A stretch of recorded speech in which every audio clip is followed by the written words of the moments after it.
Então, lá no nosso escritório, eu, o André e o João, hoje constituímos o núcleo rígido, os 3 sócios. Existem mais 3 estudantes que trabalham com a gente. Talvez eles venham aqui mais tarde, ou não sei. E eu queria muito compartilhar aqui. Eles também, o André, quando a gente estava fazendo esse projeto, o André estava entrando, né, André? Estava entrando no escritório. Quando a gente realizou esse projeto, havia um 4º sócio, que era o Jonathan, que hoje ele saiu do escritório, foi trabalhar no Herzog de Meuron e hoje ele vive lá na Suíça. Então ele deixou de ser parte do nosso grupo e está trabalhando fora do Brasil. Mas eu estou contando isso porque esse projeto ele tem um primeiro dado assim, que é muito importante. Foi talvez o primeiro momento, isso foi 2006, novembro de 2006, onde de alguma maneira, de certa maneira, a gente um pouco conversava lá entre nós. A gente não adiantava ficar lá parado no escritório esperando por uma demanda. A gente achava interessante buscar uma forma de se manifestar que não era só o concurso, que não era só um trabalho, um edital de concorrência pública, tipo uma escola do governo do estado, ou uma casa. A gente estava naquele momento tocando a obra dessa casa no Morro do Querosene, que era, imagina, uma demanda familiar. A gente cobrou R$0 do meu irmão para fazer um projeto. E ganhamos R$0 para fazê-lo. Então, não tinha muito... E aí eu lembro que naquele ano a gente um pouco fez um projeto assim, que andando pela cidade, percebemos que havia um vazio urbano numa trajetória cotidiana. A gente saindo do escritório para ir almoçar, voltava do almoço, ia para o almoço, voltava do almoço, e notamos um vazio urbano e tinha lá uma placa vende-se. Ligamos para o proprietário e falamos, a gente gostaria de fazer um projeto, ou fizemos o projeto antes de falarmos com o proprietário, que era um edifício ali na Rua Arthur de Azevedo.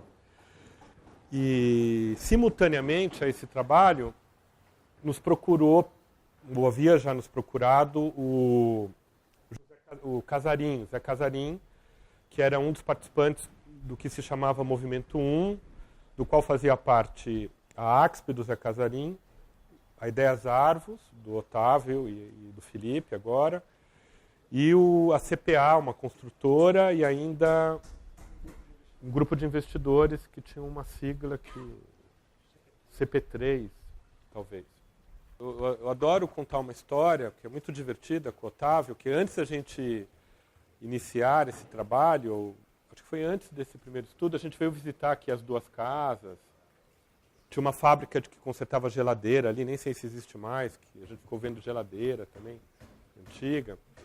E a gente comentou com o Otávio en passant que era muito legal essa topografia, a ideia de... Não existia ainda aquele terreno que depois conecta a Rua Simpatia à Rua de Baixo, do Vale, a Rua do Rio, né?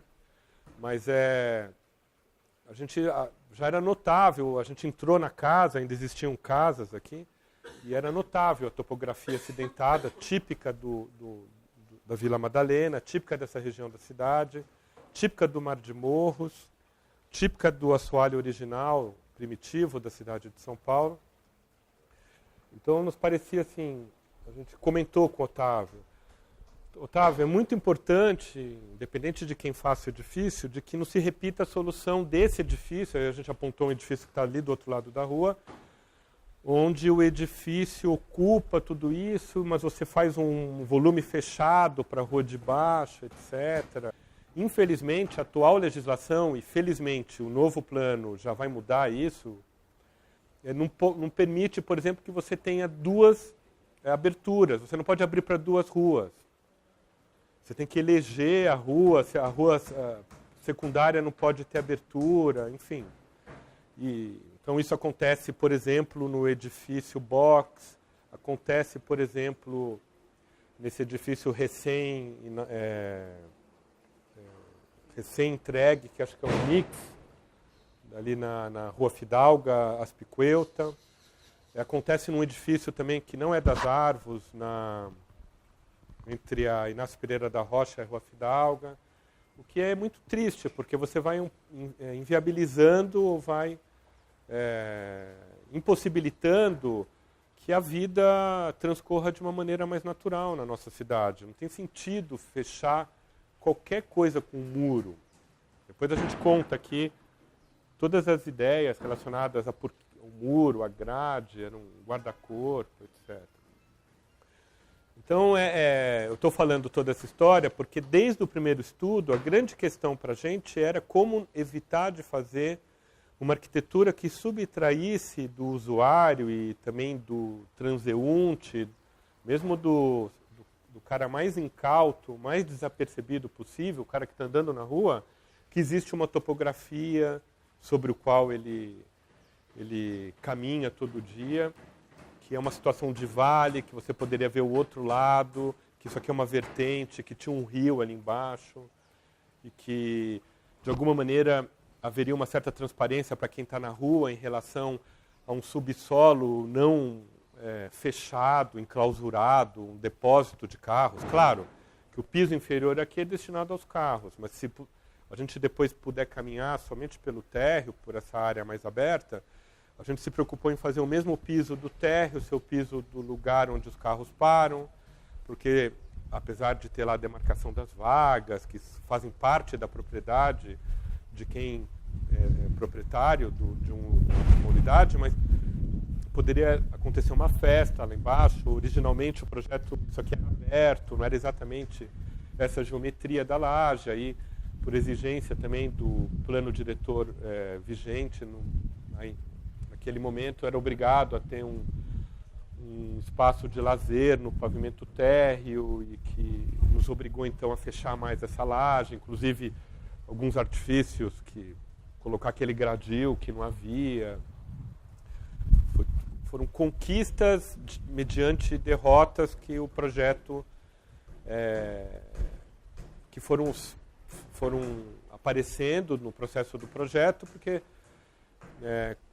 também tem toda a dificuldade, né? Se vocês olham assim, é um terreno, um polígono irregular, não é aquela propriedade definida e clara com a qual a gente está habituado de trabalhar, dois lados paralelos, duas testadas paralelas, coisa retangular.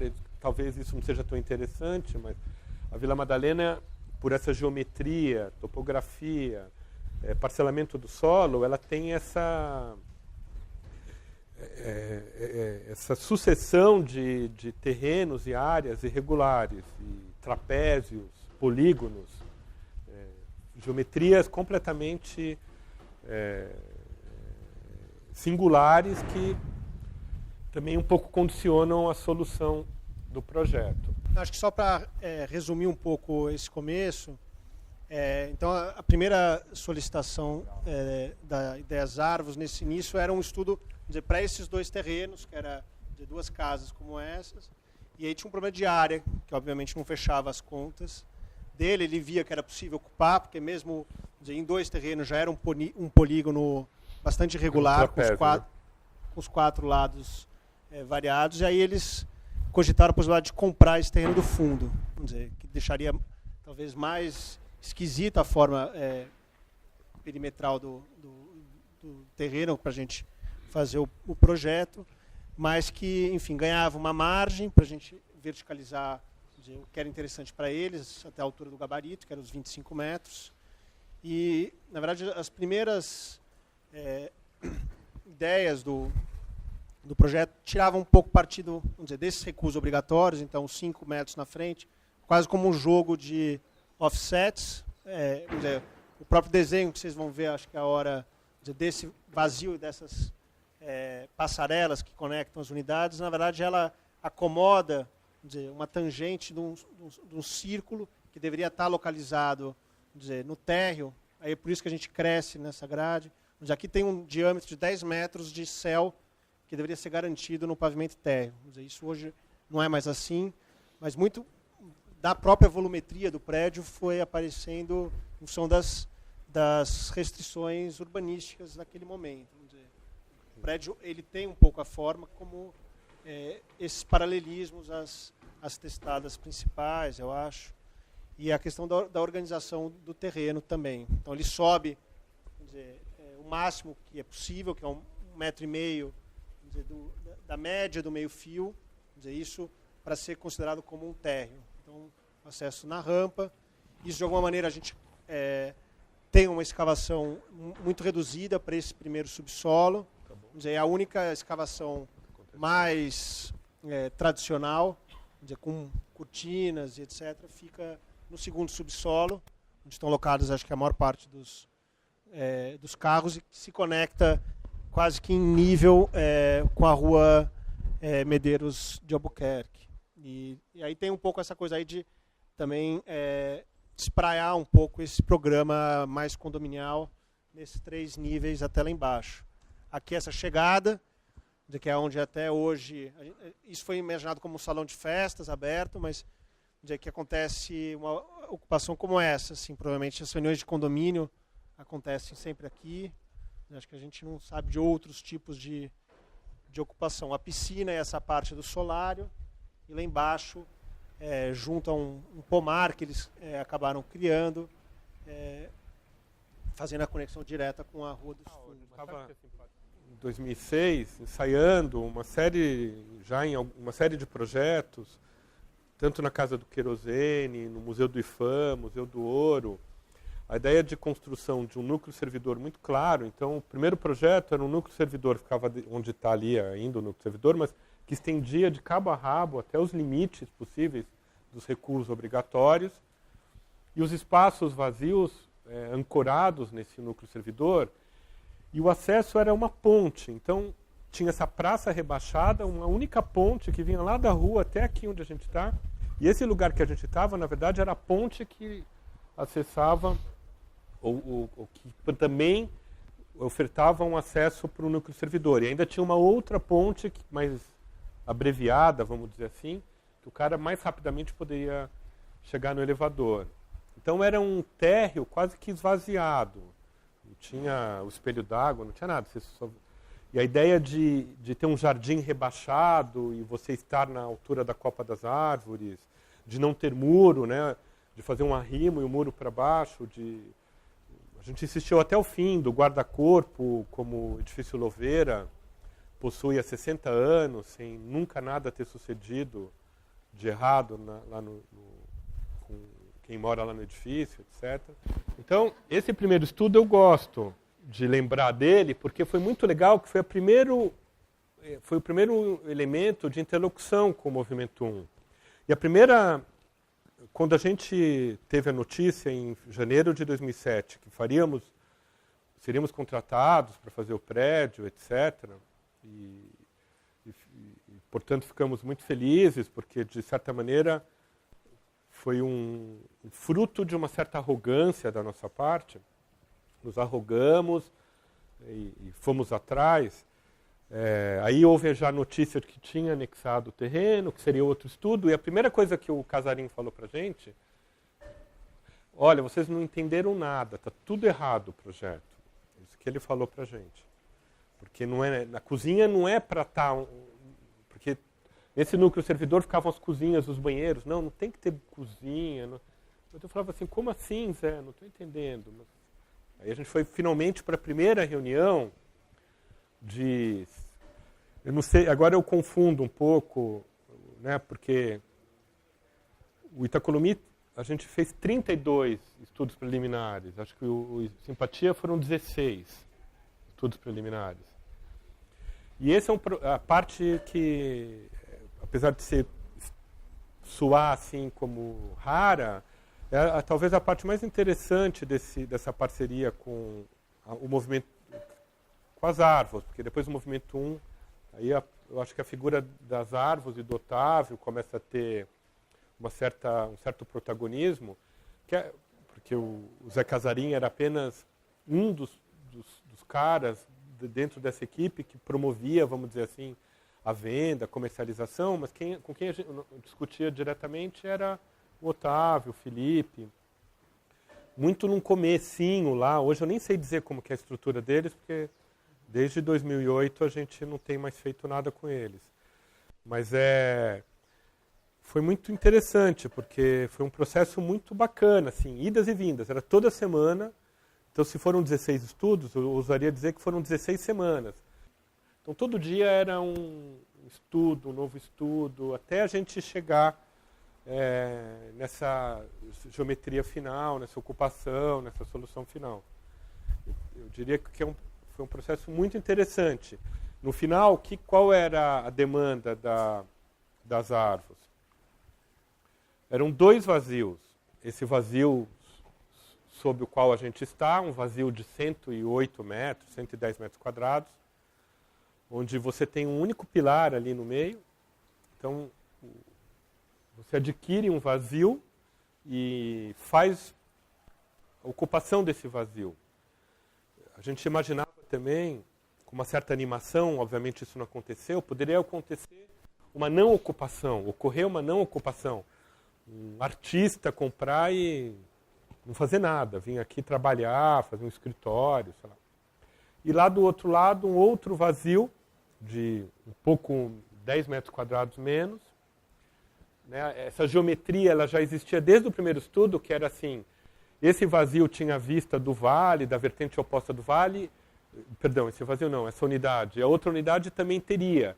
Aquela unidade tem a rua Simpatia, essa não tem, mas ela tem uma contrapartida, que é uma vista incrível, que a gente chamava de permanente, apesar de nunca termos aventado a possibilidade disso que está acontecendo, mas então a gente vendia o peixe durante o projeto dizendo, é uma vista permanente. Ali também ele tinha uma outra relação que nos parecia interessante com a rua, que esse não teria, mas esse era menos barulhento, porque ali eventualmente passa um carro, enfim.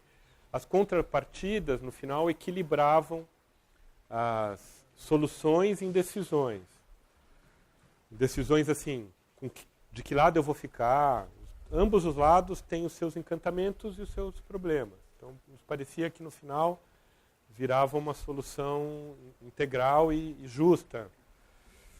Então, e aí esses 2 vazios, né, eles eram complementados por outros vazios, que é esse vazio central, que você não ocupa, mas que organiza, é onde você circula, é onde os elevadores, né, notem que os elevadores estão para fora, eles saem fora, você nunca entra dentro e sai dentro.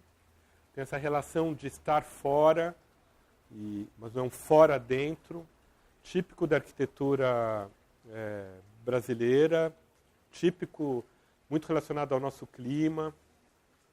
Nos parecia importante nesse momento afirmativo do movimento 1, não repetir soluções tipo saguão de elevador eternamente sem luz, aquelas coisas que o mercado imobiliário faz em demasia.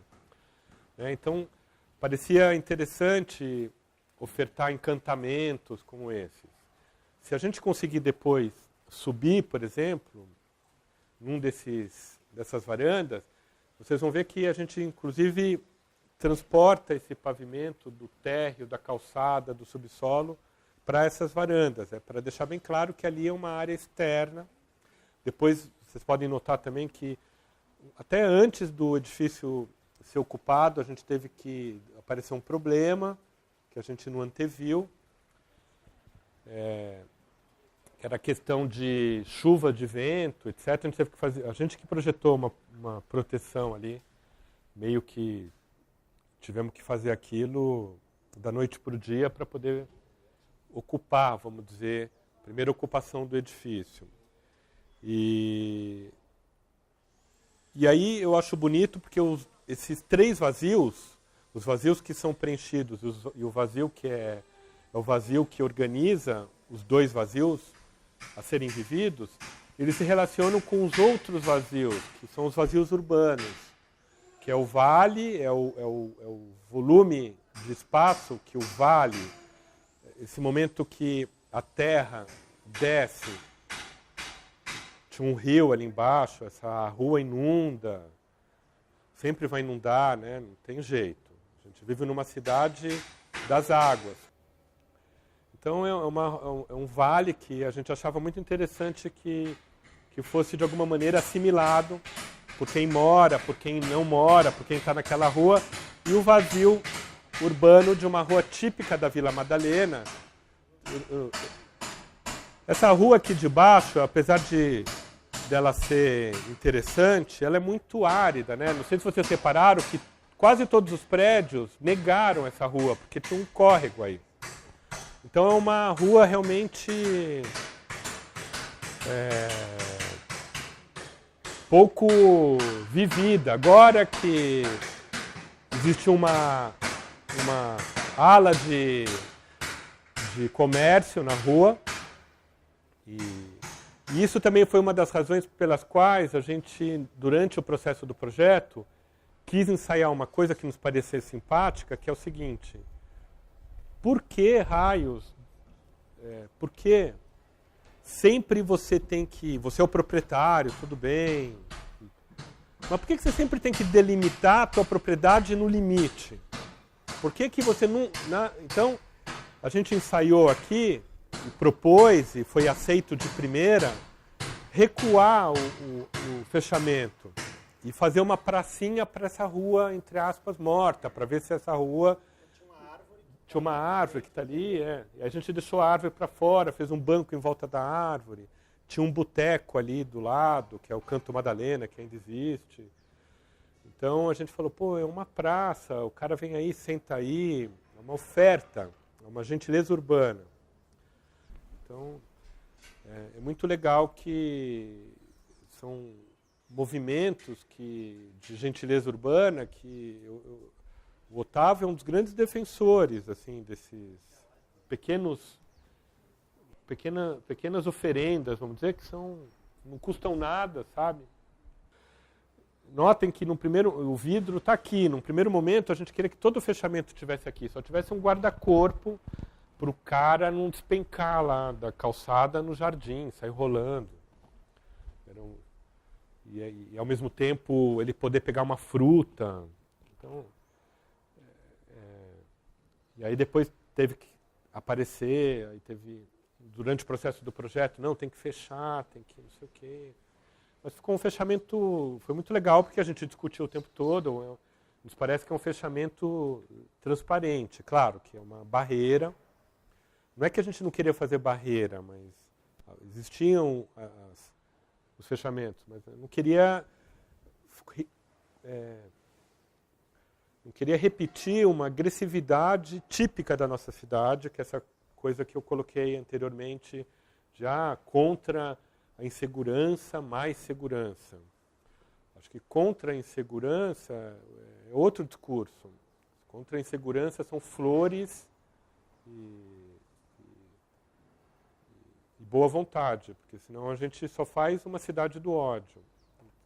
É muito legal que as árvores nesse projeto e no outro que a gente fez com eles tenham entendido tudo isso e compactuado. Nesse sentido, por isso que essas reuniões são importantes. Eu fico lembrando, rememorando esses processos. Às vezes falava assim, Madonna, mas semana que vem eu tenho que viajar, não aguento mais fazer o projeto. Mas você tinha que fazer o projeto e tinha que estar lá nas árvores, senão você perdia Aí eles não admitiam que você se ausentasse de uma reunião de projeto. Os momentos mais sublimes nesse processo, eu lembro até hoje, é quando eles ligavam e falavam assim, semana que vem não vai dar. Aí você tinha mais 7 dias para pensar um pouco mais, porque você tinha 7 dias para pensar. Às vezes eles falavam assim, a gente quer agora que você repense o projeto integralmente. E era super... Chegava uma hora que você não tinha mais de onde tirar. É que nem quando você está nadando na piscina e o professor fala, agora mais 75 metros de borboleta e você não... Está quase afundando na piscina. Então era um pouco...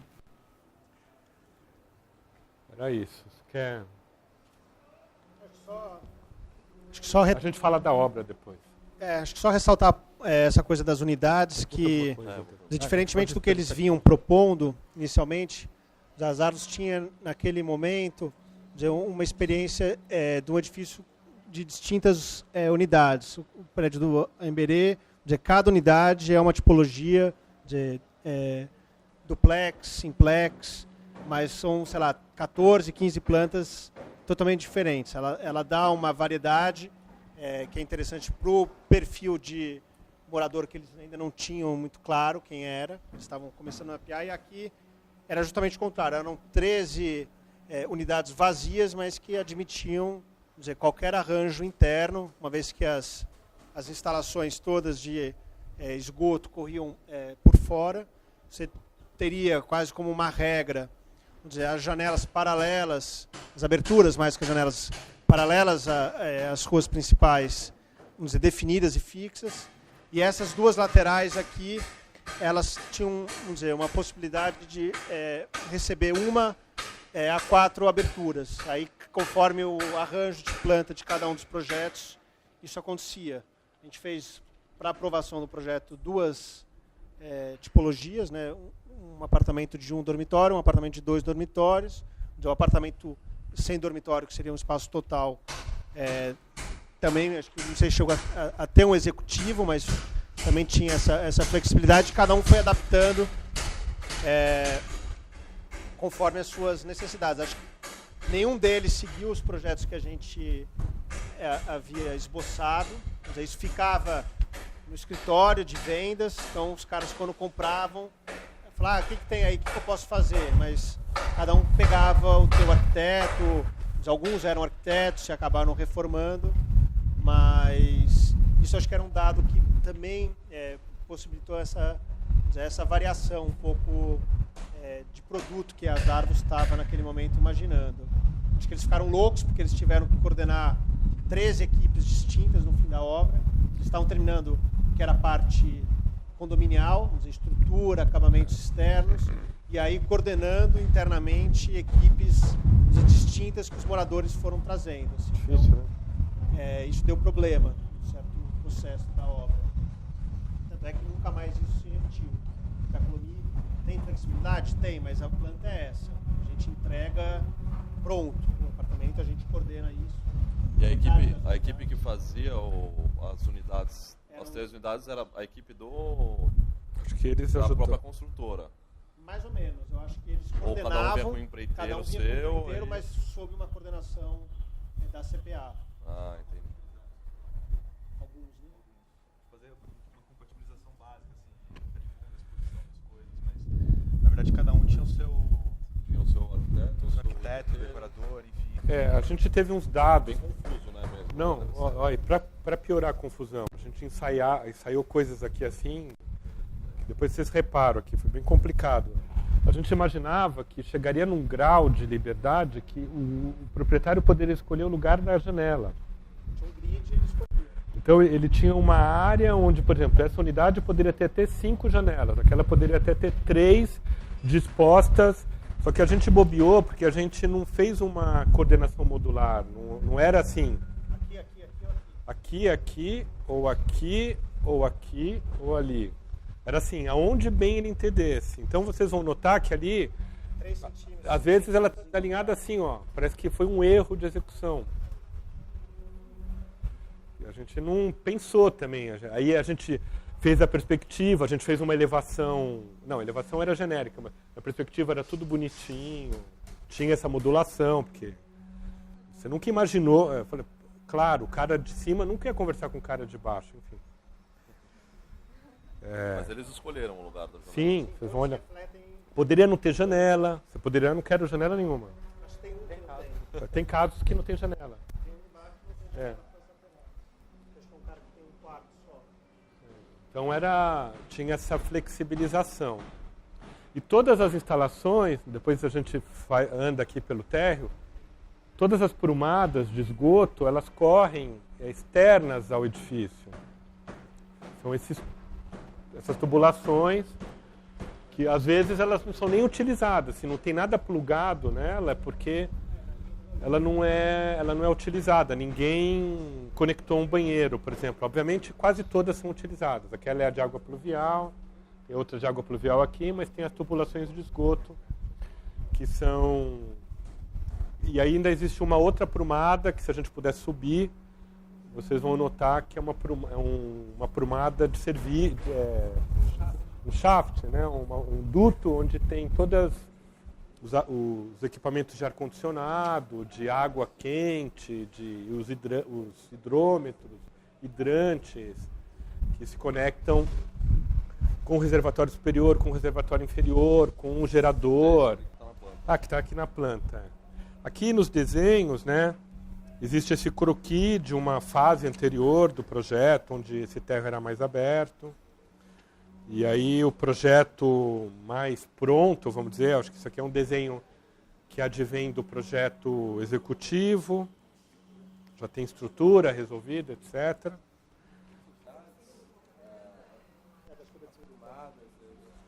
Notem, né? Agora eu não sei precisar, porque eu juro, eu não entrei em todas as unidades. A gente vinha aqui no período que estavam fechando os apartamentos, porque ainda estava rolando obras comuns. Então a gente vinha e, por curiosidade, entrou em alguns apartamentos. Depois de pronto, eu só entrei em 2 apartamentos. Da síndica, que morava aqui nesse bloco, não lembro se era nesse primeiro ou no quarto, e na cobertura que eu vim esse ano do lado de lá. Mas aí varia, por exemplo. Todas as instalações correm pelo forro. Pelo forro não, pelo teto. E, inclusive a hidráulica. E aí você desce, o esgoto corre, como você tem uma laje plana, sem vigas, né, só vigas no perímetro, todas as instalações, todas as partes sanitárias, elas têm 15, 10 centímetros de elevadas em relação ao piso do apartamento. E aí esse esgoto sai diretamente nas prumadas externas. E aí tem isso que eu ia falar, Pedro, tem gente que fez forro, tem gente que deixou tudo aparente. Então eu não sei dizer exatamente como cada unidade ficou.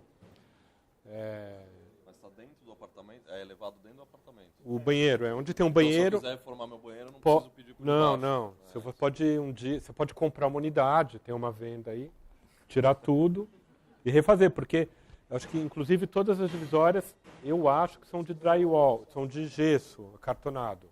Pode ser que um ou outro sujeito tenha feito uma alvenaria. Mas uma das questões que está aqui no projeto, a gente, lá embaixo, tinha uma lavanderia, porque a gente não sabia se os camaradas iam fazer área de serviço. Era uma opção. Na verdade, não era uma opção, tinha uma oferta.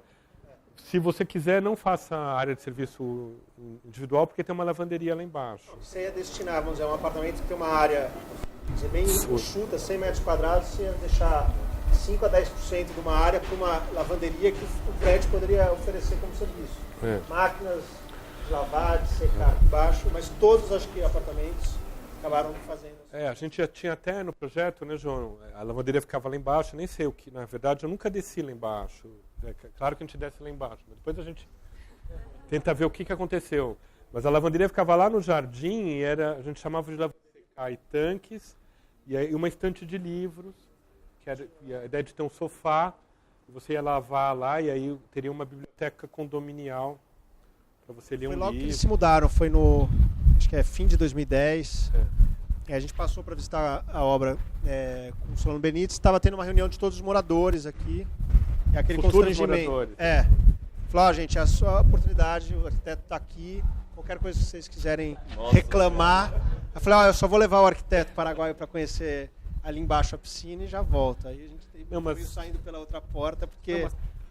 Mas teve uma coisa muito legal dos moradores, que eles se reuniram e repensaram uma série de coisas. Tinha um projeto de mobiliário, ia ter um funcionário full-time. E aí foi perguntado se pode abrir. Eles mesmos falaram, a gente quer... Eles inventaram um sistema aqui bem interessante. E eles têm, sei lá, um crachá que eles abrem uma porta lá embaixo para ir no supermercado, na farmácia. Senão o cara tinha que ter... E eu não sei se é proibido, é uma coisa meio assim. Agora acho que eles vão poder abrir oficialmente. Não foi pensado para ter um acesso lá embaixo, mas... Uma saída de jardim, de manutenção banheiro, jogar folha ali fora, alguma coisa Mas assim. ir no supermercado, que fica ali do lado. o sacolão. Ou no bar, sei lá. Mais divertido. Ou no né? carnaval que passa. Isso, passa aqui, né? Passa. Que mais? E essa piscina aqui, né? Que É. aqui no porte, ela tá o quê? Ela tá apoiada nas empenas laterais. Né? A piscina aqui, que está aqui no corte, são duas vigas que vencem um vão de 10 metros. Então, oi? Porque esse terreno é muito estreitinho. Por isso que a varanda ela tem esse formato, porque corresponde aos 2 recuos obrigatórios de 3 metros, tinha 9 metros de largura, então você tem 6 metros de profundidade. Acho que quantos metros quadrados tem essa varanda? Uns 10 metros quadrados. E tem uma outra curiosidade, essa varanda originalmente era uma estrutura de concreto. O que aconteceu? Para realizar uma varanda como essa em concreto, você constrói de baixo para cima. Então você faz essa primeira laje, faz a varanda, põe o pindural, o tirante, aí ela está escorada. Até completar os 9 andares, seriam necessários 9 meses de escoramento. Esse escoramento é alugado, etc. E aí, num determinado momento, houve uma reunião onde se inverteu a lógica. Nos apresentaram a seguinte solução: se fazermos essa varanda em aço, a gente faz ela de cima para baixo, não é necessário um escoramento de 9 meses, lá. Obviamente a gente concordou e aí houve uma alteração de desenho de projeto. Uma coisa que eu sempre fico aflito quando eu passo lá, outro dia eu liguei, a gente fez uma outra obra com o Paulo, o pessoal que fez a estrutura metálica aqui, eu falei: Paulo, eu estou muito aflito, porque toda vez que eu passo lá na rua de baixo, eu vou levar as crianças na escola, eu vejo uns vasos na ponta. E aí eu esqueci de falar com o Antônio César. Falei: pode pôr um vaso lá? Ele falou: não sei, não é recomendável. Eu sempre passo aqui e falo: ainda não caiu, mais um dia, ou menos um dia, ou mais um dia, menos um dia, mais um dia. Que é super bonito pôr vaso aí, mas meu Deus do céu. Porque vaso, né, terra é 1 tonelada, a densidade da terra é 1,6 tonelada por metro cúbico. Você põe um vasão, é 1 tonelada, você põe na ponta. Então tem que avisar, tem que mandar uma carta. Eu esqueci de falar com o Antônio César, vou mandar um e-mail para o Antônio César. Tem que pôr mais para cá o vaso. E pôr só aqueles violetinha, né? Hã?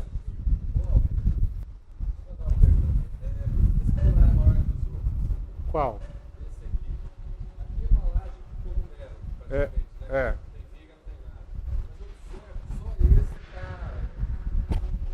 É porque é o seguinte, esse pilar ele morre aí. Porque se esse pilar ele continuasse até a fundação, você inviabilizava a garagem. Então esse pilar aqui, ele recebe uma viga de 1,5 metro de altura de transição, que está apoiada nesse pilar e lá no muro, lá num pilar que está lá no muro. Então, pelo corte aqui vocês podem ver, ó. Depois ele é um pilarzinho. Aqui, ó. Aqui tem a viga de transição. E esse pilar aí, ele morre nessa viga de transição. Ela, inclusive, ela está no limite. Não, ele morre na garagem. Não, ele vai embora, né? Aqui, ó. Ele morre no subsolo. No segundo subsolo, é. É melhor eu ficar mais pra esse lado de lá. Não. Mas olha o tamanho da viga, nosso tamanho. Viu? A viga tem 1,5 metro de altura. Eu acho que uma coisa que também acho que seria... Já que a gente falou da largura da piscina, que esse círculo que eu falei de 10 metros, normalmente as pessoas ou jogam no recuo frontal, 10 metros, que viabilizaria as 2 unidades com dupla orientação, ou no fundo. O problema é que o terreno do fundo só tinha 9. Porque senão a gente poderia não ter esse gradil, a ocupação poderia ser com vazio também. Isso daí só tem o espelho d'água e esse gradil metálico, porque a gente precisa de um circunferência de 10 metros de diâmetro de céu garantido permanentemente. A gente achava, né, isso que o João está falando, a gente achava mais bonito isso aqui como um elemento solto, né? Se vocês imaginam que não tinha nada disso aqui, parecia que era mais interessante. Mas a porcaria do círculo não cabia ali, porque o terreno... Não sei por que fizeram o terreno de 9 metros. Porque, obviamente, esse círculo foi inventado pelo lote mínimo com 10 metros de frente. E também, como o João falou, ele não cabia lá na frente, porque no triptyque eles conseguiram fazer lá na frente. Então, eles era um terreno muito maior, eles recuaram o prédio inteiro. No triptyque, quando eu digo no triptyque, não no... Parece que lá no edifício Fidalga do triptyque. Tem outra coisa interessante, não foi comentado, vocês não perguntaram, mas já perguntaram quando a gente chegou. Aqui, esse primeiro volume, né, aqui tinha um jardim mais vivo, mas tudo bem. A casa do caseiro, como eles chamam o zelador. E a gente, como ele é a entrada do edifício, ele tem abertura para lá e tem uma varanda para cá, que não aparece aqui. Dá para ver aqui na plantinha, dá para ver a varanda aqui. Ele vidro branco. Não tinha esse vidro branco, mas apareceu. Tudo bem. E aí apareceu, portanto, uma parede cega para a rua. E desde o começo a gente propôs por Movimento 1 que a gente queria fazer um mural de um artista aí. Então a gente tinha feito já tinha uma experiência com um grafiteiro, que foi o Espeto, numa obra. A ideia era chamar alguém, assim. E a gente chamou um colega do João, da FAO, André Sandoval, que é um excelente ilustrador. E ele fez vários estudos. Foi uma coisa que o pessoal comprou de primeira. E é uma obra de arte, eu diria, que está ali. Porque ele fez no estúdio dele, foi tudo pensado, são placas de fibro de cimento, cimentícia. Ele pintou tudo aquilo, veio, instalou, é uma obra de arte. E é muito bacana que as Arvos continuou fazendo isso, né? Tem coisas maravilhosas. Eu acho aquele painel do João Nietzsche uma das coisas mais sensacionais no edifício Box. Uns vergalhões de aço que geram umas sombras. Aquilo é maravilhoso. Tá? Se vocês quiserem depois... Eu não sei das as outras obras de arte, eu não tenho... No Itacolomi a gente chamou a Kimini para fazer um volume de ladrilho hidráulico. Então eu acho que é muito legal as Arvos um pouco procurar promover essa integração entre a arquitetura e a arte, que é uma coisa que rolou muito. Você pega o bairro de Genópolis, tem muito.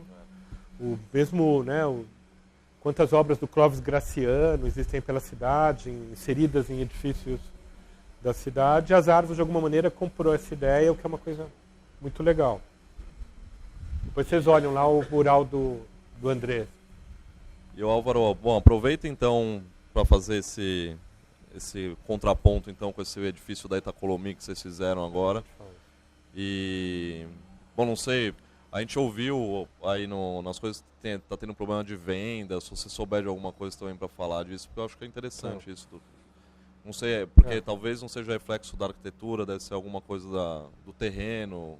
Eu também, a gente sabe que tem dificuldade, acho que em relação à venda, não sei, a gente não é a gente que vende, né?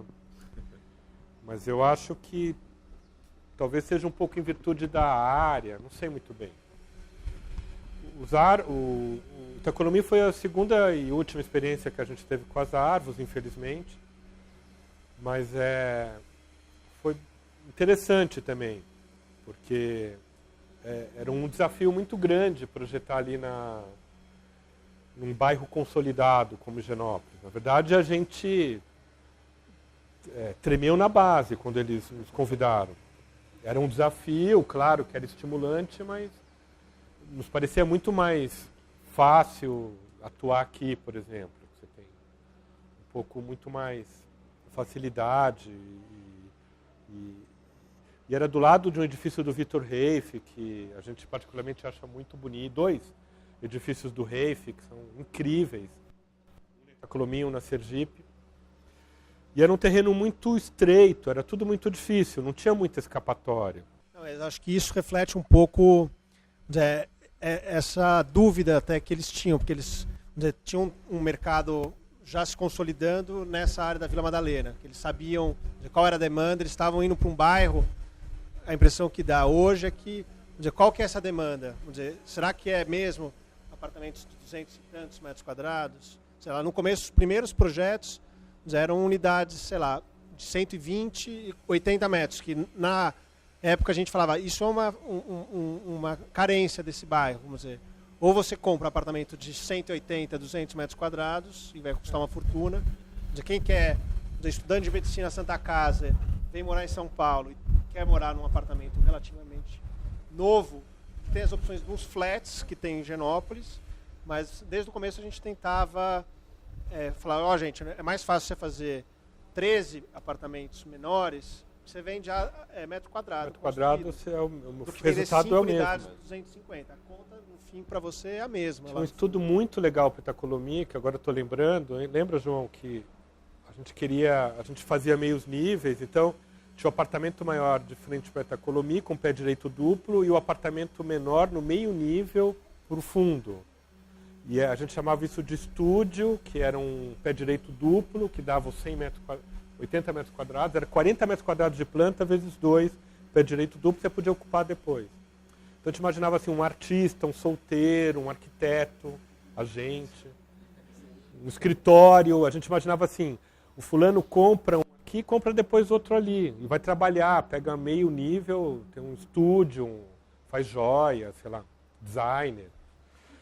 E aí tinha um outro lance que o cara saía no jardim, né? Ele saía na varanda, a varanda era aberta, ele abria para a Rua Sergipe. Então a gente foi... Como as áreas não eram iguais, que hoje eles são iguais, então a caixa de elevador está concentrada bem no meio do edifício. Nessa versão a gente alinhava a caixa de elevador, um vazio da Sergipe entre os dois prédios. Você sempre saía do elevador, como aqui, para fora, olhando tinha a vista da cidade, ou você ia para a esquerda no apartamento menor, no fundo do terreno, ou você ia à direita para o apartamento frontal. Que era meio nível, né? Sim.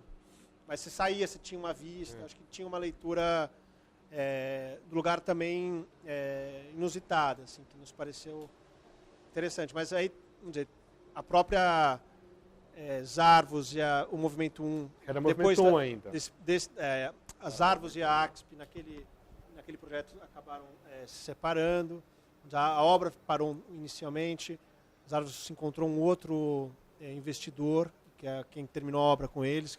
Mas tem uma coisa interessante lá que a gente conseguiu realizar, que é o térreo também, que promove essa relação com a cidade.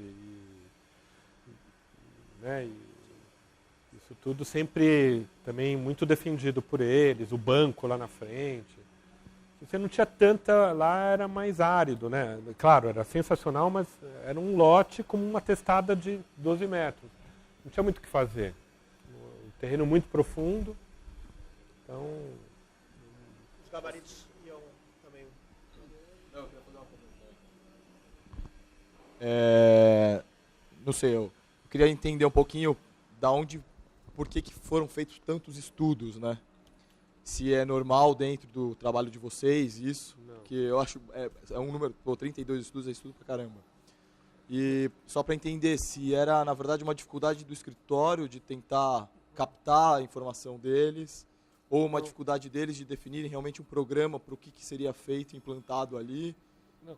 Também tem a nossa vontade de impor muita coisa que muitas Sim. vezes não é aceita e aí você vai sempre tentando... Não, obviamente tem as duas coisas. Tem a nossa incompetência, que é clara e evidente, e tem também isso que eu... Álvaro, só para esclarecer, vamos dizer, dessas 32 versões não são 32 projetos distintos, vamos dizer. Várias dessas versões, eu preciso de mais 3 metros quadrados para fechar minha conta. Então são várias versões, vamos dizer, mas de projeto deve ter uns 4 ou 5 projetos distintos. Mas são saltos, quando a gente fala versões, são saltos qualitativos do projeto. Porque o interessante, eu acho muito interessante, é um processo, é um diálogo. Eles, Às vezes trava assim, ó, eles sabem o que o eles projeto querem. está ótimo, mas eu preciso de 1 metro quadrado a mais. Você tem que tirar esse metro quadrado do corredor que eu não vendo e colocar nas unidades. Não dá, eu não posso avançar nenhum dos recuos. O que eu faço? Então, ou você muda o projeto, Às e vezes alguns tinham trabalhos. questões objetivas, uma vaga a mais de carro, repensar a estrutura, enfim, tem coisas. O projeto aqui, eles Eu pagaram acho que a 70 própria mil pelo Arvos projeto. aprendeu com esse processo, porque eles... vamos dizer, o projeto é de 2007, ele foi inaugurado esse ano, vamos dizer, 2008. Então são 6 anos entre projeto e obra. Vamos dizer, É muito difícil. a gente foi contratado para rever o projeto inúmeras vezes, vamos dizer, e acho que uma certa hora ninguém mais vamos dizer, aguentava discutir processo. Eles queriam acabar, a gente queria encerrar o projeto. Porque, o que eu fiz daqui 3 anos atrás na reunião com o engenheiro? Ninguém mais sabia, porque a equipe das árvores já tinha mudado, a equipe de projeto deles, dos complementares, tinha mudado. Chegou uma hora, precisou estudar o que a gente tinha feito há 3 anos atrás, porque eles ficou parado. Mas teve problema. Essas versões todas...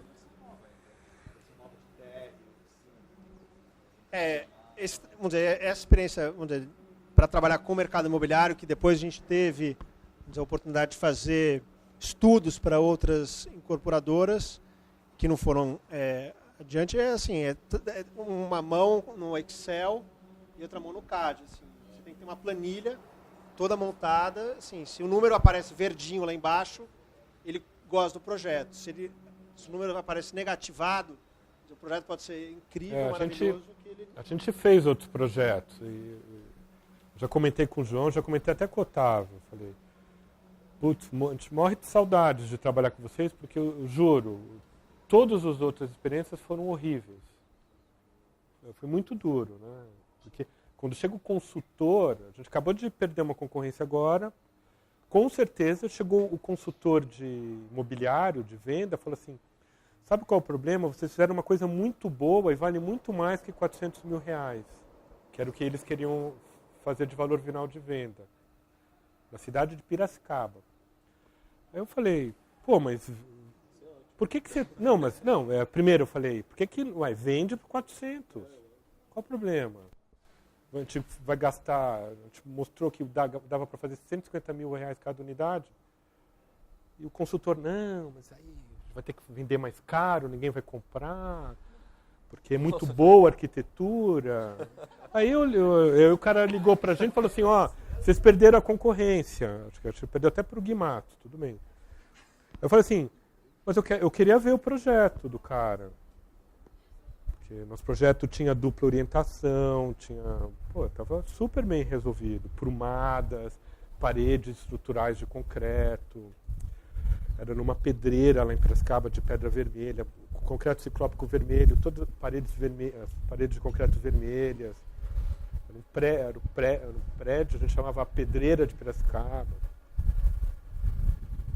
E fazia uma praça de 100 metros de largura, de 200 metros de largura por 80 de extensão por 80 de largura entre as lâminas, com todo estacionamento embaixo, em volta de um bosque. Eu falei assim, eu falei pro cara, só falta vocês darem um prêmio para um cara que vai fazer um montão de rua nessa gleba aqui, e com um predinho com guarita individual, porque obviamente isso que ganhou. O cara só ficava falando assim, pô, mas só tem uma portaria. A gente tinha um andar técnico, a gente chamava de térreo técnico e térreo social, que era essa praça, na altura da Copa das Árvores, ligando todos os edifícios. Eram 1000 unidades. A gente perdeu porque o cara falou que era muito bom. Pô, faz uma pior depois. Tem que fazer cafajestada, pelo jeito.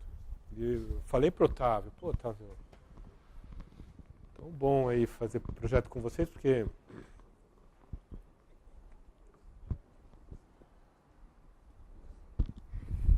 Bom, eu já pensei um monte de coisa de dizer durante a conversa. Meu nome é Simone, eu trabalho na Ideias Arvos, eu trabalhava no comercial até 2 semanas e agora eu estou no departamento de projeto e admiro muito o trabalho de vocês, tanto que quando o André me contou que era do Grupo SP, eu falei, o Itacolomi. Bom, Essa pergunta que o Marco fez sobre Itacolomi, eu acho que a questão não é projeto de forma alguma. Eu acho que é mais uma distribuição de layout mesmo e um programa que as unidades são muito grandes para o que as pessoas buscam. Se tivessem unidades menores, já teriam todas... Tudo sentido. Estaria tudo ocupado, sim. Eu acho que é um projeto que respeita muito Higienópolis, né? É um projeto que conversa totalmente com a rua. É incrível. Bom, até me embananei, esqueci o que eu ia dizer. Eu ia falar que realmente a Ideias Arvos é... Agora, participando e começando a viver, eu acho que eu já passei da fase de deslumbre, que quando eu entrei eu estava deslumbrada, assim, e agora eu já estou mais entendendo como as coisas funcionam. E eu acho que é bem assim, são várias opiniões também discutindo o mesmo projeto. Isso segura bastante, né?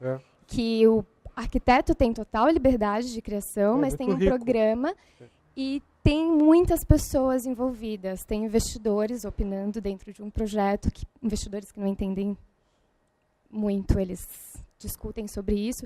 Então, eu acho que tem vários impasses, eu acho que é por isso que tem todo esse processo muito longo. Que é rico, mas é rico. Sim, não é ruim.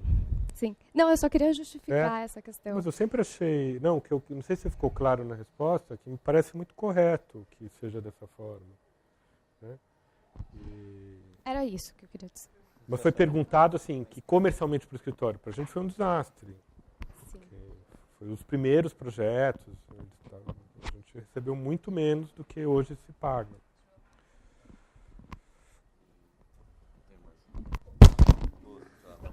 Desculpa aí, hein, Bruno.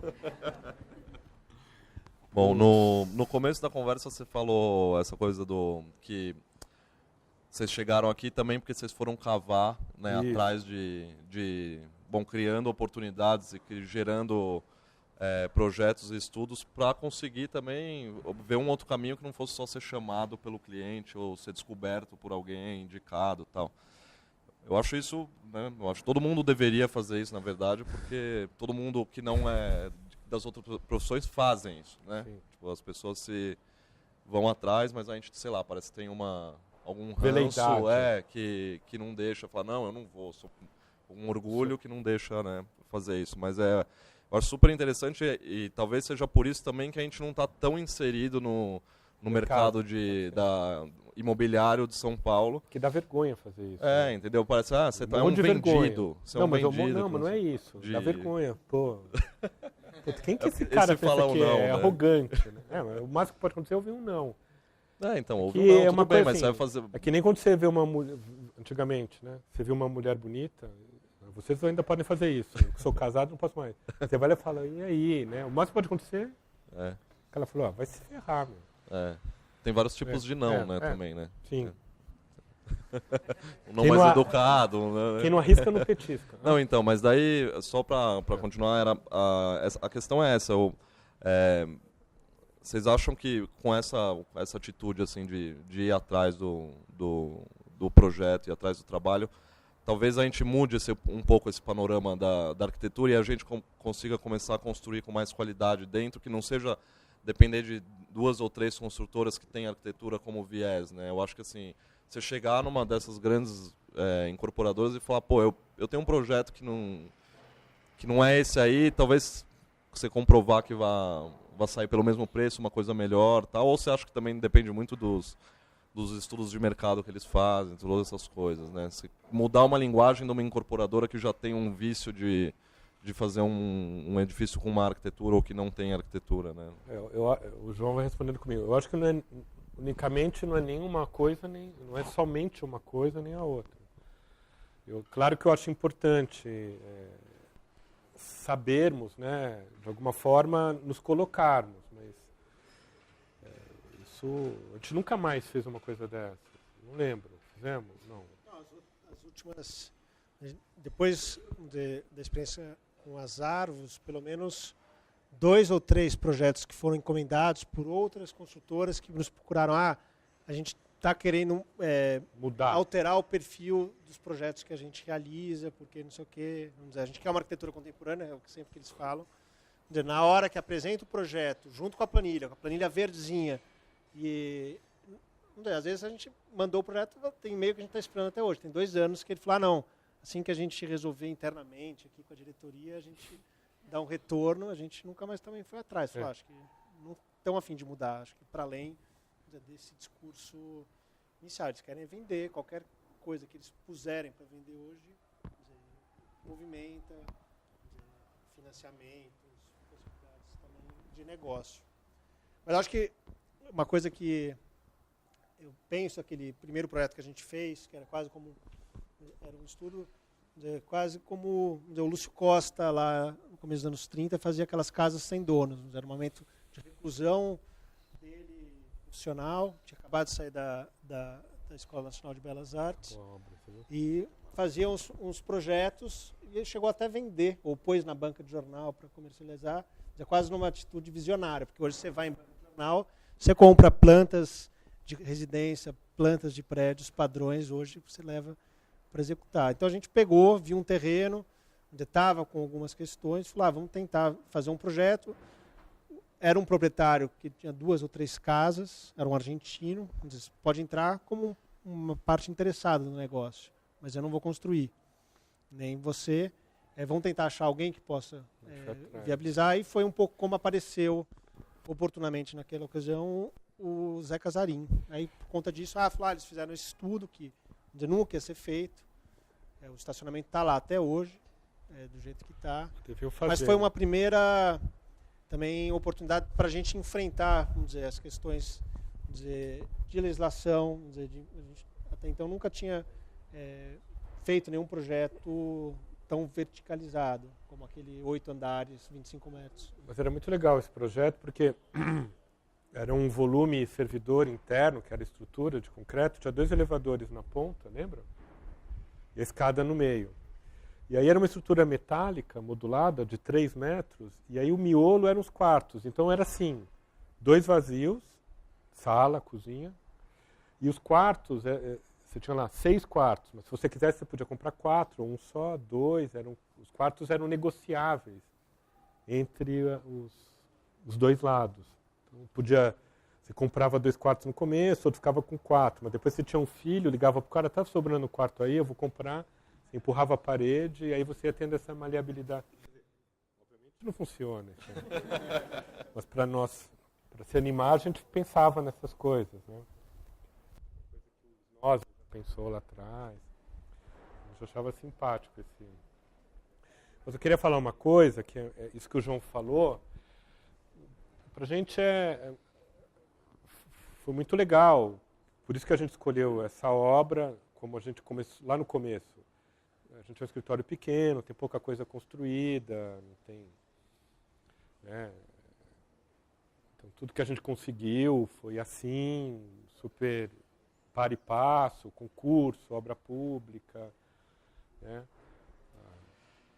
A casa do irmão pobre, nunca teve aquela coisa do tio, mas aí é motivo de muito orgulho ter participado desse projeto, que parece, que para mim é muito claro que isso de alguma forma muda ou vai mudar um jeito de olhar a cidade, sabe? Não esse prédio, mas o que o Movimento 1 fez e agora a Ideias Arvos continua a fazer, porque não é só mais Ideias Arvos, agora isso proliferou. A Ideias Arvos deu uma letra. A gente estava vivendo naquele momento, não sei se vocês não vão recordar, o pessoal de Maringá não vai lembrar, era um movimento do auge do neoclássico, né, não sei o quê. Né, ainda está sendo feito, você passa por aquele bairro lá do lado do shopping Guatemi, é horrível, aqueles edifícios de 30 andares. Então, é muito interessante, porque hoje não só Ideias Arvos, mas sucessão de pequenas incorporadoras percebeu que não é bem assim. Ou pode, não é que é bem assim, claro que pode ser assim, mas pode ser de outro jeito. Eu acho que ter participado disso, mesmo que de uma forma muito pequenininha e incipiente, é para a gente um motivo de orgulho, e é muito simpático compartilhar com vocês isso aqui agora. O que a gente poderia fazer agora é tentar negociar só para subir numa varanda e ver se pode, sim, né, junto com o... Pode subir de uma escada nesse primeiro andar. Mas tinha que perguntar só para o moço se pode subir, se alguém tiver mais alguma pergunta. Vocês querem fazer mais pergunta, alguma coisa? Eu queria saber se você podia falar um pouquinho como que foi o processo de projeto com, por exemplo, os projetistas de estrutura de concreto, estrutura metálica, como que foi foi uma conversa fácil, foi não sei. Florianópolis, Telefone, basicamente. A gente nunca encontrou ele. uma vez. Uma vez. Não, encontrava. Eu encontrava lá nas mas acho que árvores. ele não vinha muito para São Paulo. Encontrava no escritório. De vez em quando ele A vinha. estrutura era de um projetista de Florianópolis. Que acho que no começo estava. E metálica era daqui. Acho que não. A Steng, Mas eles não eram de Florianópolis, né? Gerson. Não, os dois são diferentes. Não, o Gerson era de Florianópolis. É. O Steng era daqui. Nem lembrava. Não, é que todos os complementares foram sugeridos, a gente não sugeriu ninguém, só o Andrés. Mas foram todos. Foi normal, é normal. É sempre uma parceria, o engenheiro. Então a gente discutia. Tinha coisas assim, engraçadas. Por exemplo, a gente quer fazer os blocos de concreto de junta prumo. A gente sempre faz assim. Aí o engenheiro isso não existe. Aí você faz assim, alô, desculpa, como assim? Não é possível, você tem que travar, tem que fazer... Não, a gente, veja bem, aí mandava foto de todas as obras que a gente já fez. Mas isso não pode. Aí a gente sentava, aí não pode, tá bom, então não pode, ficou assim. Mas é normal. Isso acontece com as melhores famílias. É sempre bom trabalhar com engenheiro. Porque se não tem um engenheiro, não tem a obra. Então, é uma parceria.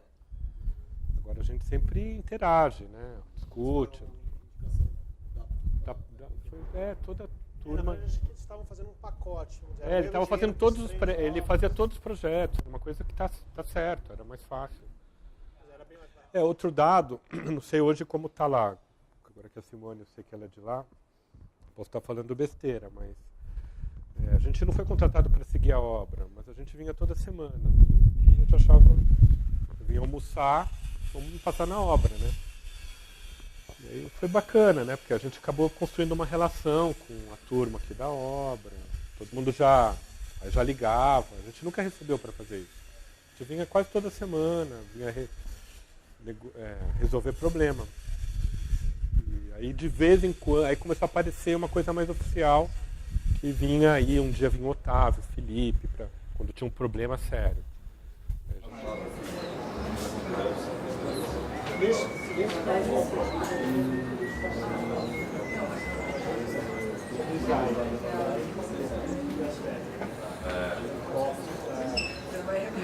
É melhor que seja assim, né?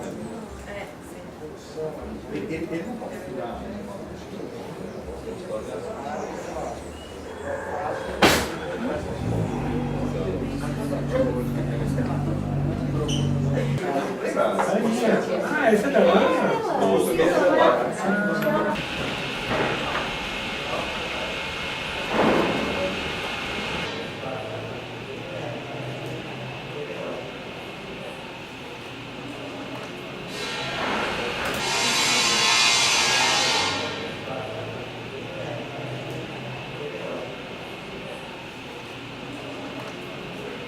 Aqui, ó.